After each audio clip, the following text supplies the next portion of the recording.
What's going on? What's going on? Welcome back to the channel One Man's Walk. I am your host Gamal, back at you with another one. And so what we have for you today, Hawkeye recap. Clean your house music. You can clean too.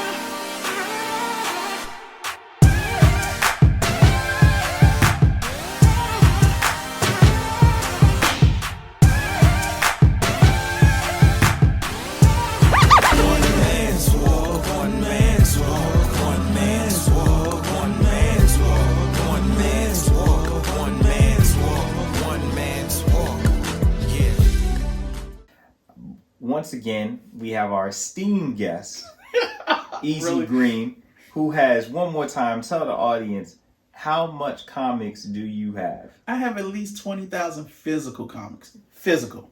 You don't want to know my digital collection. I feel like he's going to be able to give us good insight. If you have checked out the two videos he's previously done, the Batman one as well as the Doctor Strange one, I think you're in for a treat. So let's go ahead. Let's deep dive right on into here. So don't mind me, I keep my notes up so we can see. So these are the things that I did like. So we both watched the Hawkeye series. Yes. So I want to say, off the break, the first two episodes, I understood why they had to market them together. Because I didn't like them. I didn't like it. I didn't understand what was going on. I didn't really care for it. I was like, I'm over this. And then it took me. Mm-hmm. But it's a slow burn. Oh, it was slow. And see, it was like a 1-2. A lot of very enjoyable shows, if you go back in the past, if you have no frame of reference to any of the characters, especially if it came from a different medium, then you're just watching it with new eyes. You're watching it as a casual fan. So you're not seeing the setup for certain things. Now, later on, if you went back and watched those episodes again, you'll see certain setup. Okay, so that maybe you didn't notice beforehand, because when you're looking at something for the first time, you're not really going to ever really look at it with like the detail that you would if you were going back and specifically spotting things.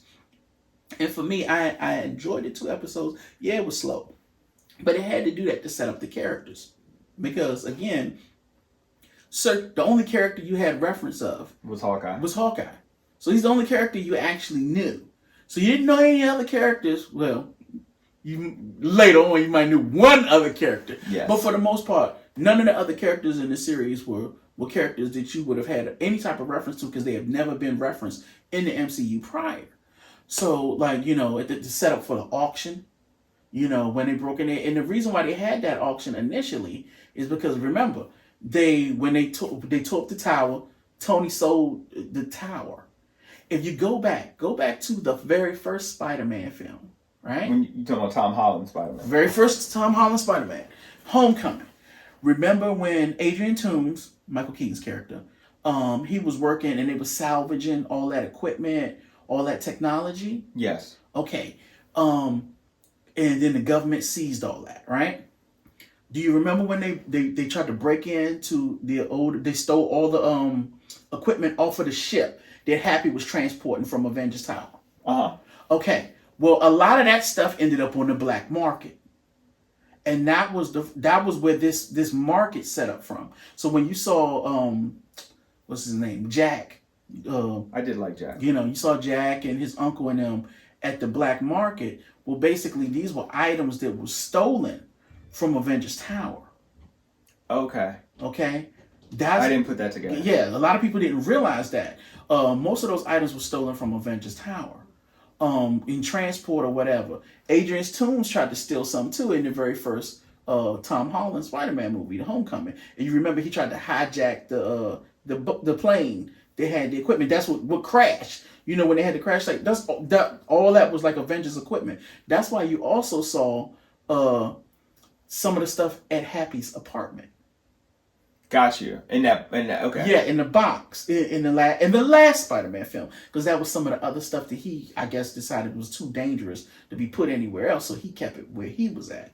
So in there, they had things on auction. They had the Ronin costume and sword, and that watch that everybody kept wondering what was so important about that watch. Did you see? I have to break it down for you because the reason why Hawkeye was so intent on getting that watch. Do you remember the very last scene of the series? Yeah, it was his wife's. Right, but did you look at the watch when they showed it, when she flipped it over? Because he said you got to take better care of your stuff. Did you see the symbol that was on the back of that watch? I don't fully remember. I remember seeing the symbol, but I can't picture it right now. It was a SHIELD symbol. His wife was an agent of SHIELD. I didn't get that. Okay, see, that went over my head. I didn't get that. A lot of people didn't realize that. It's like, he said, you got to keep better track of your stuff, honey. If you notice, he was, even though, the husband and wife, he's going to tell her some things. It was just like, where does Hawkeye get his information from? Where does he do all this? Remember, Hawkeye, him and Natasha were both SHIELD agents. I didn't realize he was a SHIELD agent, too. I knew Natasha was. He was a SHIELD agent in the first Thor film. That's right. That's how he was introduced. And remember, he recruited Natasha. Go back and watch Black Widow. Remember? He's the one that brought her into SHIELD. Because he should have killed her. He was supposed to kill her. That was his assignment. That's what he was telling Yelena at the end. Right. But he said, remember when he told Kate, what's the kill that he didn't, the worst shot, the one that I didn't take, which was the one that he ended up being Natasha, because he never killed her. Had he taken her life, he'd have never met her. They would have never been best friends and all of that nature. So I'm assuming the reason why Natasha's so close to him and the family is because all three of them were SHIELD agents. So the wife already knew Natasha and Clint. And I'm also thinking that, what's her name, Laura, was probably giving him a lot of his intel when he's on missions. Because technically she would still have those connections because she was a SHIELD agent. Oh, that's good. Oh yeah, it's so subtle that you could blink and miss it. And I was like, okay, I see what you're doing. But I will say this. She can't be who everybody says she was. Because if she is, then that means that the Marvel TV does have no reference with the MCU, and I know that can't be true because they've had characters in actual Marvel films show up on Agents of S.H.I.E.L.D. Because there's a character on Agent of S.H.I.E.L.D. named Barbie Morse. Her character name is Mockingbird. Well, hey, that's Adrian. Yeah, that's Adrian Pilecki. The character that she played in the comics was actually married to Hawkeye. So I know that the woman is playing his wife in the show can't be that particular character, but I guess that's their way of throwing us a bone since they put that character out there and didn't put Hawkeye and her together initially, because it was initially Clint and Barbara that were married, and because he's calling this character Laura, I would assume she's a different SHIELD agent, but she is a SHIELD agent. Because it was definitely a SHIELD symbol on the back of that watch engraved. I'm going to look at that again. On that watch. Okay, yeah, so when we get off of this, I'll look at it again. Real fast before we continue, guys, if you have not already, like, comment, subscribe, turn on your bell notifications. I don't always have guests, but I feel like when I bring guests on, it's for the betterment of all of us because they're going to bring something that I don't bring that I think is going to be great. And if you just got this deep dive of what we got thus far, you know it's well worth it. So shout out to Easy again, just for that little nugget that was able to expound upon, which I really enjoyed because I had. All right, so I do have some more things. Okay. So things that I enjoyed with the show, and I'll go backwards. The suits, they were great. Oh, the ones that the cosplayers made for them? They were absolutely funny. Yeah, they were cool. They were really funny. I did like them. I like the Russian accents. I believe they were Russian accents. Or Ukraine, whatever they were. I think some of them, one guy was Polish, I think. Okay, like one of the guy in the Tracksuit Mafia that ended up getting relationship advice from Kate, he was Polish. Okay. They were good. Yeah. I like them. So, again, you guys hopefully have already seen this, but Fisk, Kingpin, I love him. I loved him on Daredevil. Now, I don't fully like how his character was brought in with he looked more joyful than he looks on the Daredevil. And I don't know if it's because it's Marvel and it's Disney and he can't be as stern, as menacing, as scary as he was on Daredevil, and also it felt like he had a superpower, because I'm telling you, Kate was throwing everything at him. And I mean, he's just a big guy. I don't understand how he couldn't be hurt more. So that was weird too. Well, I'm still upset because I think he stole my Hawaiian shirt. You didn't notice that? The one you wore? Yes. Okay.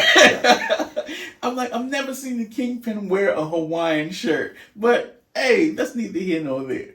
I kind of enjoyed that, but I will say I like to reveal. I already knew that who else is going to. I mean, he's the Kingpin of crime, for goodness sake. So we knew all roads was going to lead to him. I did not. Nothing in I had no idea who the big guy was that he was referencing. Nothing Hawkeye in New York happens without the Kingpin say so.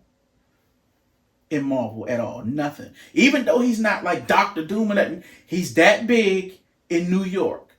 Okay, at one point there was a series when they actually knocked the Kingpin off. He was in prison. The city went straight to HE double hockey sticks. Because no one could. When you don't have a top tier, all the other bottom feeders just run rampant. You got to have somebody that keeps them in line. And it was at one point you had 2 teams of Avengers. You had Daredevil, all the street heroes, the Defenders. They couldn't keep all those criminals in line. So they actually had to get the Kingpin free in order to control everybody. Which kind of sucked in on their end, because it was like, he let them know. He said, "Oh, you need me."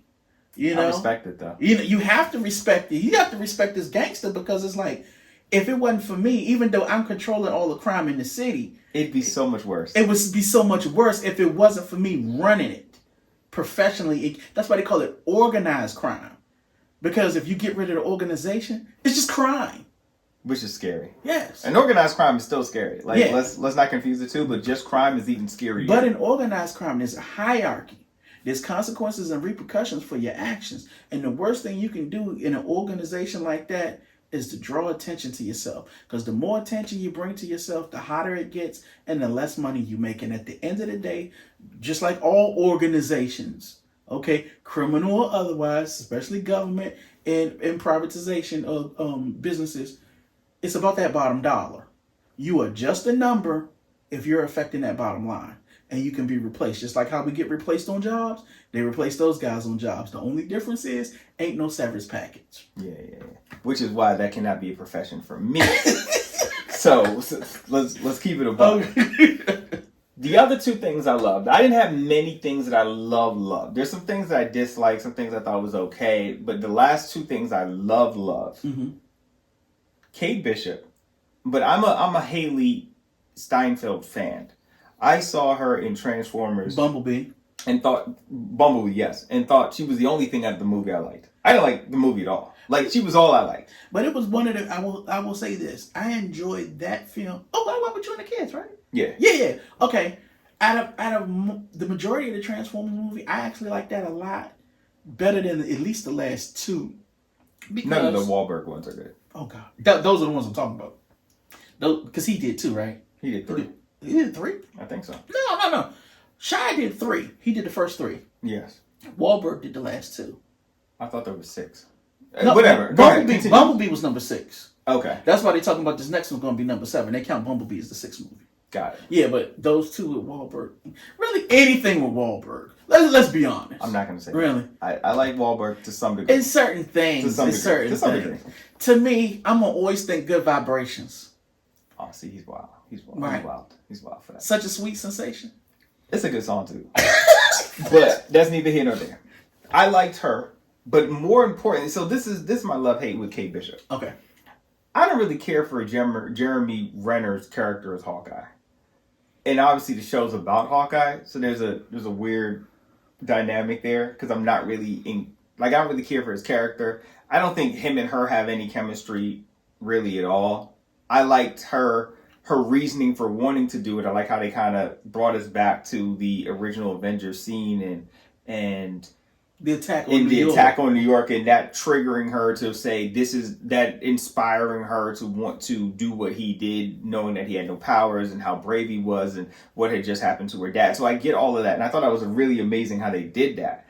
But where Kate really shined, and where I don't think that, so Kate Bishop did not become a character that I enjoy. Now, I enjoy Haley, but I did not enjoy Kate Bishop until episode 3, where we got the suits. We got Maya, and that came into the fold. You talking about when they got captured by the tracksuit mafia? When they got captured by the tracksuit mafia. So for episode 3. But then in episode 4, where we got the true star of the show, similar to how she was the star of Black Widow, Yelena.